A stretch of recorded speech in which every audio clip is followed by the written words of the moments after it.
सत्याला शोधणाऱ्या आपण सर्व साधकांना आमचा नमस्कार. सत्याबद्दल सांगायचं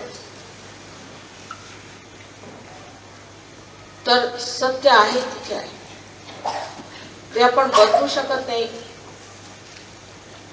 मानवी कल्पनेने ते आपण आकलन करू शकत नाही. ते मनुष्याच्या बुद्धीच्या पलीकडे, मानव चेतनेत आपण ते जाणू शकत नाही. जर ही गोष्ट आपण लक्षात घेतली तर अध्यात्म काय ते आपल्या लक्षात येईल. अध्यात्म म्हणजे आत्म्याचं ज्ञान. ते झाल्याशिवाय कोणतीही अंधश्रद्धा ठेवून, कोणची धारणा धरून हे कार्य होत नाही. त्याला कुंडलिनीचं जागरण हेच एक विधान सांगितलेलं आहे. ज्ञानेश्वर हे नाथपंथी आहे. नाथपंथीयांमधली परंपरा अशी की एका गुरुला एकच शिष्य असायचा आणि त्या गुरुनी एका शिष्याला जागृती द्यायची आणि सगळं हे ज्ञान सांगायचं. पण ज्ञानेश्वरांनी 12व्या शतकात एक मोठी कामगिरी केली की आपले गुरु म्हणजे त्यांचे ज्येष्ठ बंधू श्री निवृत्तीनाथ यांना परवानगी मागितली की मला कृपा करून एवढी आपण परवानगी द्या की हे जे काही मी जाणतो कुंडलिनीबद्दल ते मी स्पष्ट रूपाने लोकांना सांगू शकतो. नुसतं सांगण्याची मला परवानगी द्या.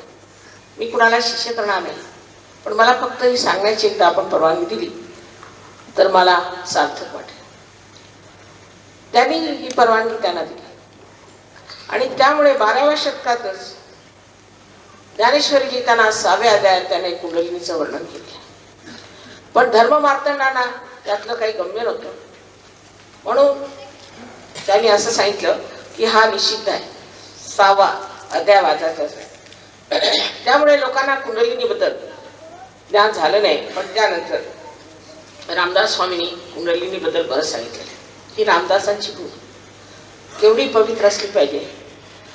त्यांनी स्पष्टपणे सांगितलं की कुंडलिनीचं जागरण हे आवश्यक आहे, त्याशिवाय आत्म्याचं ज्ञान मिळत नाही, अध्यात्म बनत नाही. त्यांना कोणी विचारलं की किती वेळ लागतो कुंडलीच्या जागरणाला. त्यांनी सांगितलं तत्क्षण, पण घेणारा तसा पाहिजे आणि देणाराही तसा पाहिजे. त्यात आपण असं समजलं पाहिजे की जर तुम्ही कोणतंही कार्य अंधश्रद्धेने केलं तर त्यात विश्वास ठेवून ती श्रद्धा चुकीची आहे. पण शास्त्रीय दृष्ट्या असा विचार केला पाहिजे की आम्ही जे म्हणतोय ते खरं आहे की नाही ते पडताळून पाहिलं पाहिजे. कोणी म्हणतात देवच नाही, हे फार अशास्त्रीय. देव नाही असं म्हणणं हे चुकीचं आहे, कारण तुम्ही त्याचा पत्ता लावला का? तुम्हाला कळलं का देव आहे किंवा नाही? जोपर्यंत तुम्ही त्याचा पत्ता लावला नाही त्या सरळ मोगम सांगायचं देवच नाही, हे एक प्रकारे माझ्या मते फार मोठं असत्य. फार असं म्हणता येईल की आम्हाला देव आहे किंवा नाही हे माहित नाही. आइन्स्टीन सारख्या एवढ्या प्रवीण आणि गाजलेल्या सायंटिस्टने सुद्धा देवाला कधी असं म्हटलं नाही. न्यूटनने असं म्हटलं नाही. कोणत्या सायंटिस्टने असं म्हटलं नाही की देव नाही, कारण ते खरे सायंटिस्ट होते. पण ते अर्धवट आहेत, त्यांना जे तोंडाला येईल ते बोलत असतात. आता दुसरं सांगायचं म्हणजे असं की अंधश्रद्धेबद्दल सुद्धा आपल्याला पूर्ण माहिती असायला पाहिजे. ती म्हणजे अशी की अंधश्रद्धा 4 प्रकारची असते. म्हणता येईल की श्रद्धा ही 4 प्रकारची असते. एक म्हणजे ती जी तामसिक ही अंधश्रद्धा आहे. कारण कोणी मनुष्य रस्त्यावर बसला, तो जेलमधून सुटून आलेला असला आणि त्यांनी जर भगवी वस्त्र घातले तर लागले आपण त्याला बोलायला. हे कार्य संतांनी केलं आहे, कारण संतांच्या जवळ डोळ श्रद्धा होती. हे कार्य एड्या गबाळाचे नव्हे, त्याला पाहिजे जातीचे. संतांच्या शिवाय कुणाला कळणारच नाही की कोणची श्रद्धा खरी आणि कोणची खोटी. हा निरक्षीर विवेक फक्त संतांना माहिती होता. दुसरी म्हणजे त्याला आपण म्हणू राजश्रद्धा. म्हणजे आता एखादा पोलीस ऑफिसर म्हणून उभा झाला किंवा एखादा मिनिस्टर म्हणून उभा राहिला तर त्याच्यावर श्रद्धा ठेवली. मग तो कसाही असे नका, तो प्रतिष्ठित असो वा नसो, भ्रष्टाचारी असो वा नसो, पण अशी आपली श्रद्धा असते. राजारामासारखे एवढे महान पुरुष तुम्हाला लाभले, असे असताना तुम्ही जर त्यांच्यावर श्रद्धा ठेवली तर ती सात्विक श्रद्धा. रामदासांवरती केलेली श्रद्धा ती सात्विक. कारण त्यांचं आयुष्य कसं होतं, त्यांचं चरित्र कसं होतं. जे संत होऊन गेले तुकारामासारखे, त्यांना शिवाजीने नजराणा आणला, आणखी इतके दागिने आणले, ते सगळे त्यांनी परत करून दिले.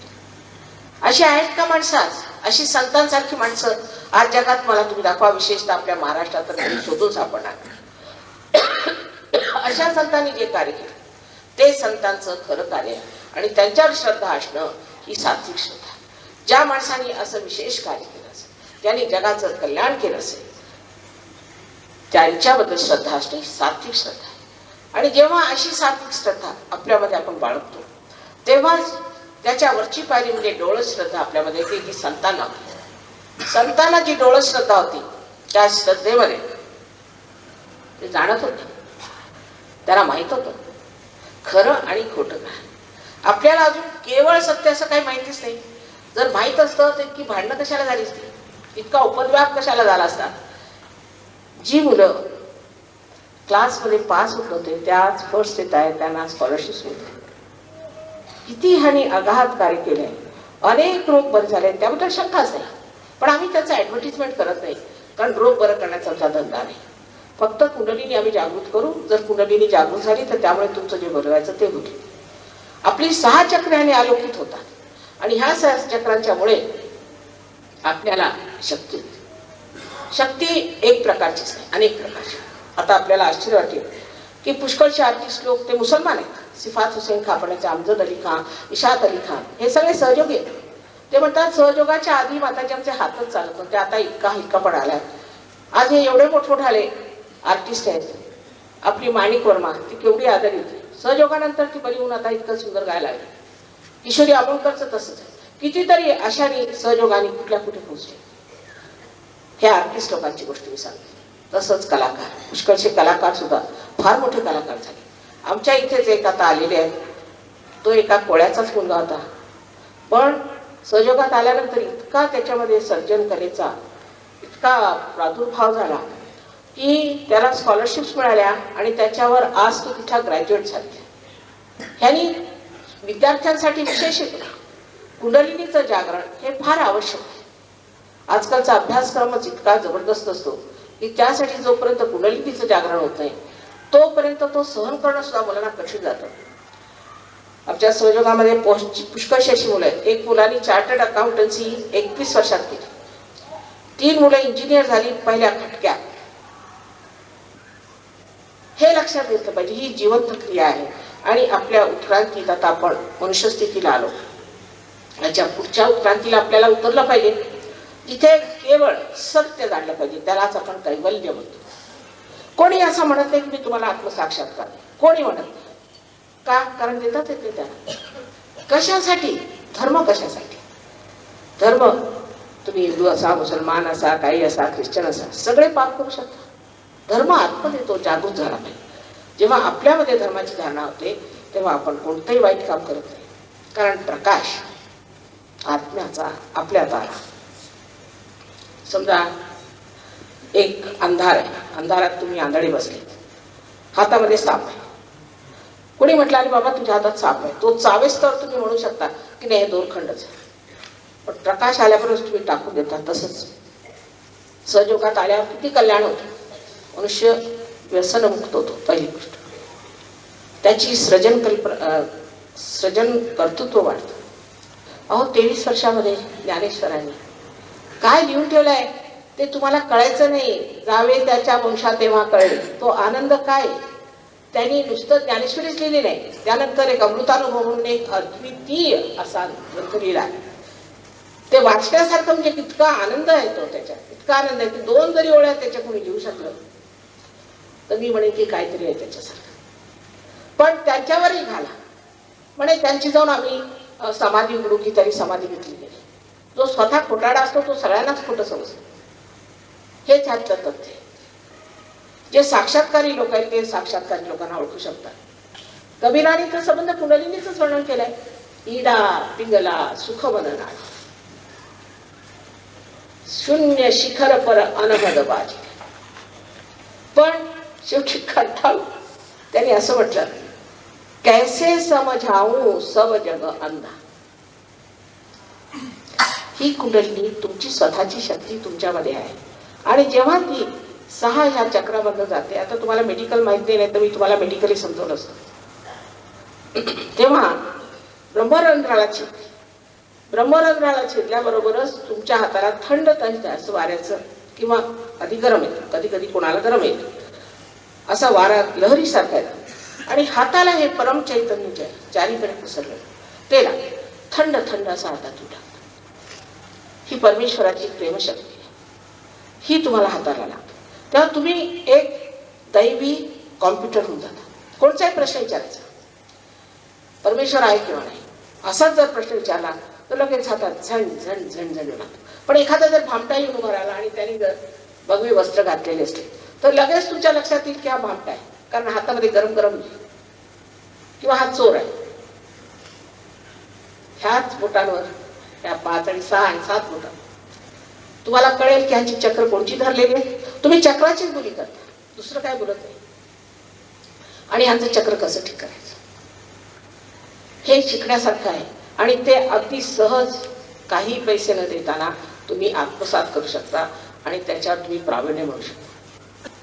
आता हे तुम्ही बघताय का आयुध आहे, पण ह्याचा जर संबंध मेनशी झाला नाही त्याला काही अर्थ नाही. तसंच मानवाचं आहे, जोपर्यंत आपला संबंध मेनशी होत नाही तोपर्यंत आपल्याला हे कळणारच नाही की आपण कोण आहोत, आपलं कोणचा गौरव, आपली काय लायकी. मग तुम्ही नाही जाणार तिकडे ओरडायला, ही कामं करायला तुम्ही जाणार नाही. तुम्ही बघाल की दारुडे ह्याच्यात हे धंदे आहेत, आम्ही कशाला ह्याच्या मागे जायचं, आम्ही सत्कर्माला लागणारे सत्कारणी लोक असा जेव्हा मनामध्ये विचार येईल तेव्हाच म्हणायचं की कुंडलिनीचं जागरण. नामदेव एकदा गोरा कुंभाराला भेटायला गेले. गोरा कुंभार हे पायाने माती तोडत होते. त्याच्या समोर उभे राहिले स्तंभित आणि काय म्हणतात, निर्गुणाच्या भेटी आलो सगुणाशी. हे बोलावं एका आत्मसाक्षात्कारी संतांनी आणि ऐकावं ते सुद्धा आत्मसाक्षात्कारी संतांनी. ज्यांना त्याचा प्रकाशच मिळालेला नाही त्यांच्यासमोर नुसती बडबड आहे. पण तरी सुद्धा हा तुमचा जन्मसिद्ध अधिकार आहे. या योगाला प्राप्त होणं सर्वांचा जन्मसिद्ध अधिकार आहे. विशेषतः महाराष्ट्रातल्या लोकांना आपलं लक्ष देवाकडे ठेवा. जेव्हा ही आपल्याला शक्ती मिळेल त्यानंतर तुम्हाला कळेल की केवळ सत्य काय आहे आणि त्या सत्यामुळे आपण कसं जाणतो. हे आपल्यामध्येच एक यंत्र आहे म्हटलं पाहिजे आणि ते यंत्र एकदा जागृत झालं तर आपण शक्तिमान होतो. जोपर्यंत शक्ती चेतन होत नाही तोपर्यंत ती जडच आहे. जेव्हा ती चेतनतेत उतरते तेव्हाच आपल्याला चैतन्य प्राप्त होतं. तेव्हा ही जी शक्ती आपल्यामध्ये कुंडलिनीची आहे ती जागृत झाली पाहिजे. समोर बसून आरामात तर आरामात कुंडलिनी जागृती करायचा विषय काढला आहे. तुम्हाला काही हिमालयावर जायला नको, काही डोक्यावर उभं राहायला नको आणि गुरुचं पार खायला नको. आम्ही आई आहोत आणि आईला असं वाटतं की या धक्काधक्कीच्या काळात अगदी आरामात कुंडलिनी जागृत केली पाहिजे. त्यासाठी अर्थात आम्ही मेहनत केली, प्रयोग केलेच आणि त्यानंतर ही शोधून काढली किंवा त्याचा सगळ्यांनी सामूहिकतेने लाभ घेतो. आता आपण जागृती घेऊया. त्याच्या आधी 3 अटी आहेत. पहिली अट अशी की आपल्याबद्दल कोणताही न्यून पणा ठेवायचा नाही. आता पुष्कळ लोकांचं असं असतं की मी भाषणात काही म्हटलं की ते डोक्यात न बसतात, ते सगळं विसरायचं. माझ्यात काही कमी आहे किंवा मी पापी आहे वगैरे वगैरे असल्या एक गोष्टी करायच्या असं मनात आणायचं मुळीच नाही. जर तुम्हाला कोणी सांगितलं तुम्ही पापी आहात तर ते स्वतः पापी, तसं मुळीच मनात ठेवायचं. पहिली गोष्ट म्हणजे आपली स्वतःला आपण क्षमा करू. माझं हे चुकलं, माझं ते चुकलं असं म्हणायचं नाही, असं मुळीच म्हणायचं नाही. ही पहिली गोष्ट. कारण असं जर तो मनुष्य विचार करतो की मी दोषी आहे त्याचं हे चक्र इथं धरतं डावी आणि हे चक्र धरलं म्हणजे अंजानाचा रोग होतो. त्याशिवाय स्पॉन्डिलायटिस म्हणजे ज्यांच्यामध्ये हाडं इकडे तिकडे घालतात तो रोग होतो. तेव्हा मी दोषी आहे, माझ्यातली कसं होईल, मला कशी मिळेल अशी धारणा धरायची पहिली गोष्ट. स्वतः दोष काढायचा आहे. या वेळेला मी आई आहे, आईला काय, आईला तुम्ही जरी काहीतरी केलं तर तिला तुम्ही प्रियच असणार. दुसरी गोष्ट म्हणजे सगळ्यांना एकसारखं क्षमा करा. सगळ्यांना सगळ्या लोकांना एकसाथ क्षमा करून टाकायची, कोणाला व्यक्तिगत आठवायचं नाही. ह्याने मला असं म्हटलं, त्याने असं म्हटलं. बघा तुम्ही क्षमा करून किती बरं वाटेल तुम्हाला, फार बरं वाटेल. कारण आपण क्षमा करतो अथवा नाही करत, काहीच करत नाही, म्हणजे मिथ्या आहे काही. पण त्या मिथ्यापणामुळे जर आपण कोणाला क्षमा नाही केली तर आपल्या डोक्याला त्रास. ज्याने आपल्याला त्रास दिला तो आनंदात बसतो, आपणच आपल्या डोक्याला त्रास देतो. म्हणून सगळ्यांना एकसाथ तुम्ही क्षमा करू टाका, एकसाथ सगळ्यांना क्षमा करू टाका. दुसरी अट ते फार जरुरी आहे, कारण आज्ञा चक्र जर तुम्ही क्षमा नाही केली तर आज्ञावरती थांबणार कुठली. तिसरी अट आत्मविश्वास. मला जागृती मिळणारच, मला आत्मसाक्षात्कार हा मिळणारच, आणि मी एक अंकुरित झालेल्या ह्या शक्तीला एका वृक्षाच्या स्थितीला पोचवी. ही पूर्ण धमक मनात असायला पाहिजे. ही धमक असायला पाहिजे, म्हणजे पटकन सगळ्यांची जागृती होईल. असो, आता फक्त दोन्ही हात माझ्याकडे असे करायचे. आता डोळे मिटायचे आणि मी सांगेन तेव्हा डोळे उघडायचे. जर कोणी वर बसले असतील तर त्यांनी दोन्ही पाय असे वेगळे ठेवायचे, पायात जोडा आणि काय करू नका, दोन्ही पाय असे दूर ठेव जे वरती बसले. दोन्ही हात माझ्याकडे, डोळे मिटायचे.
आता हळूहळू डोळे उघडायचे, हळूहळू हात असे करायचे वर.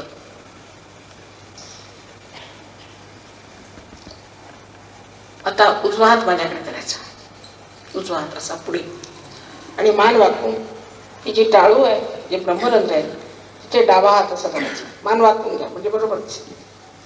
अधांत्री, डोक्यावर नाही, अधांत्री. कोणाकोणाला तर फार जोरात इथपर्यंत जाणवतं, कुणाकुणाला जवळ. तुम्हाला असं वाटेल काहीतरी डोक्यातून थंड थंड झळाले, किंवा जर तुम्ही क्षमा वगैरे केली नसेल तर गरम गरम येत असेल तर क्षमा करा. गरम किंवा थंड असं काहीतरी डोक्यातून निघतं असं वाटेल. लक्ष टाळू पठायचं, पण डोळे डोळे फिरवायचे नाहीत, नुसतं लक्ष. हात फिरवून बघा, पुढे घेऊन बघा. आता डावा हात माझ्याकडे, परत मान खाली घाला, मान खाली घाला, मान खाली घाला व्यवस्थित. आता बघा,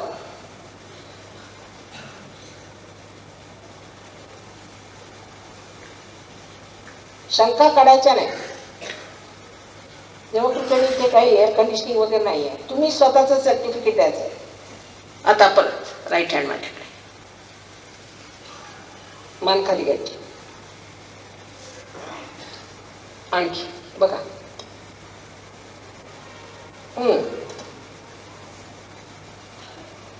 डाव्या हाताने बघायचं व्यवस्थित. आता दोन्ही हात आकाशाकडे आणि मानाशी मागे. आणि एक प्रश्न विचारायचा मला, माताजी, हे परमचैतन्य आहे? बराच विचार, तीनदा. किंवा माताजी, ही परमेश्वराची प्रेमशक्ती आहे? असा प्रश्न तीनदा आपल्या मनात विचारा. कोणताही प्रश्न एक तीनदा विचारा.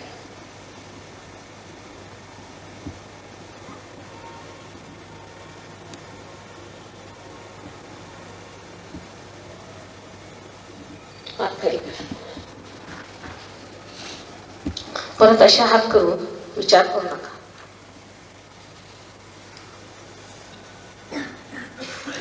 हीच हठयोगात सांगितलेली निर्विचार समाधी आहे. त्याच्यानंतर निर्विकल्प समाधी साधावी लागते. ज्या लोकांच्या हातात, बोटात किंवा टाळूतून थंड किंवा अशा गरम लहरी आल्या असतील, तुम्हाला सगळ्यांना आनंद आशीर्वाद. आता ह्याच्यात पुढे आपली वाढ करून व्यवस्थित आणि स्वतःचं काय महत्त्व आहे ते समजून घ्या. तुम्ही आत्मसाक्षात्कारी झालात. ही शक्ती काय आहे, ती कशी वापरता येते, त्याने आपण लोकांचं कसं कल्याण करू शकतो, स्वतःचं कसं कल्याण करू शकतो, आपल्या घरातल्या लोकांचं आपण कसं कल्याण करू शकतो, ते सगळं शिकून घ्या. फार सोपं आहे. एका आठवड्यात तुम्ही एक एक्सपर्ट होऊन जाल.